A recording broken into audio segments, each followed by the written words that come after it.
on ne l'aime pas, on le déteste, mais on fait des duas, surtout quand il s'agit d'un citoyen devant le roi, par exemple, ou devant un commandant, etc.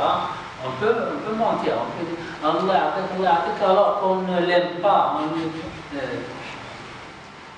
Mais lorsqu'on fait du dua en son absence, ça montre qu'on est sincère. Et c'est ça ce que Allah subhanahu wa ta'ala veut de nous, la sincérité. Lorsqu'il est absent, si on ne l'aime pas, on ne fait pas d'invocation. On n'a pas d'obligation. On n'a pas d'obligation. Oui, on n'est pas obligé. Alors, lorsqu'on fait un dua à quelqu'un qui est absent, Allah subhanahu wa ta'ala répond tout de suite. Un ange est nommé pour se sentir à ses côtés, et chaque fois qu'il fait un dua bénéfique pour son frère en islam, l'ange dit Amin, et puisses-tu recevoir le même bienfait. Alors lorsqu'on fait un dua à quelqu'un qui est absent, lui, il bénéficie de ce dua, et celui qui fait le dua bénéficie aussi, parce qu'un ange dit Amin pour lui et Amin pour toi. Toi, tu auras la même chose. Est-ce qu'on peut demander à une autre personne de faire des doigts ce soir? Comment? Le fait de dire que moi je ne suis pas pieux, donc je demande à l'autre de faire des doigts sur moi. Oui. Lorsqu'on croit, on ne sait pas qui est le plus pieux, c'est Allah qui sait, mais on croit que cette personne est plus pieuse que moi. Alors je lui demande de faire une invocation pour moi. Ça arrive, oui, c'est recommandé. C'est recommandé de demander aux gens qu'on croit ils sont pieux de faire des invocations pour eux. Pourquoi? Parce que le prophète sallallahu alayhi wa sallam dit une personne qui lève les mains, oh Allah, il fait des invocations, alors qu'il a mangé l'illicite, il a bu l'illicite, ses vêtements arrivent l'illicite. Comment ça se fait que Allah lui répond alors que tout il vit dans l'illicite? Non, si vous demandez, si vous voulez qu'Allah exauce vos invocations, mangez l'illicite. Ne mangez pas l'illicite. Il faut que votre argent vienne licitement. Sa'd ibn Abi Waqqas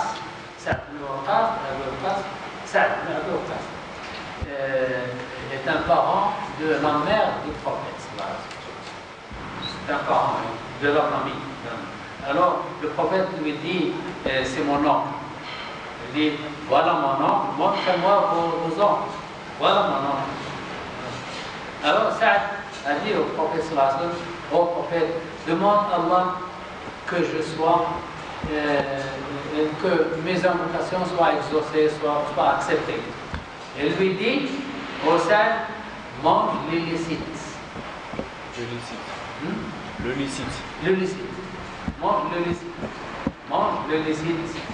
Et Allah va accepter votre dua. Et c'est vrai, lorsque chaque fois Sa'd a demandé une chose, il arrive tout de suite. Et c'est pour tout le monde. Celui qui veut que ses invocations soient acceptées, qu'il mange le licite. C'est-à-dire, il ne triche pas, il ne vole pas, il ne prend pas la corruption, il ne prend pas le riba, et ainsi de suite. Il ne triche pas dans le travail. À l'époque, il y a longtemps, il n'y avait pas d'imprimerie. Il y a des gens qui écrivaient des livres, et si, par exemple, vous écrivez un livre, et moi j'ai besoin de ce livre, alors je vous demande votre livre et je le copie. Ou j'emploie quelqu'un qui sait comment faire, et il le copie pour moi. Je le paye. On l'appelle, ce genre-là, c'était un travail. On l'appelle les copieurs. Alors, un copieur vient chaque jour chez un homme qui a une bibliothèque, il a des livres, pour copier un livre. Un jour, il a trouvé le propriétaire du livre, il l'a trouvé dans un mauvais état. Il lui dit salam alaikum, il a dit salam, il veut parler et il dit écoute, ne me parle pas, aujourd'hui j'ai mal à l'aise, je suis dans un mauvais état, va copier le livre et elle me parle. Il va copier le livre et le lendemain, il le trouve toujours en mauvais état. Il dit va copier ce que tu vas copier, sinon on va faire. Le troisième jour, il a trouvé gai, joyeux, heureux. Il dit aujourd'hui tu es heureux, et qu'est-ce qui t'arrive? Et il a dit regarde, j'étais mal à l'aise ces derniers jours parce que ça fait 3 jours que je n'ai pas mangé. Je n'ai pas mangé pendant 3 jours, ni moi ni ma famille. Le troisième jour, je suis entré chez moi et j'ai trouvé ma fille, une petite fille, et elle pleure, elle dit papa, j'ai trop faim. Alors, je ne vois plus rien. Alors, je précipite à faire le dos, et puis j'ai fait quelques regards, et je voulais faire des invocations, je ne pouvais pas.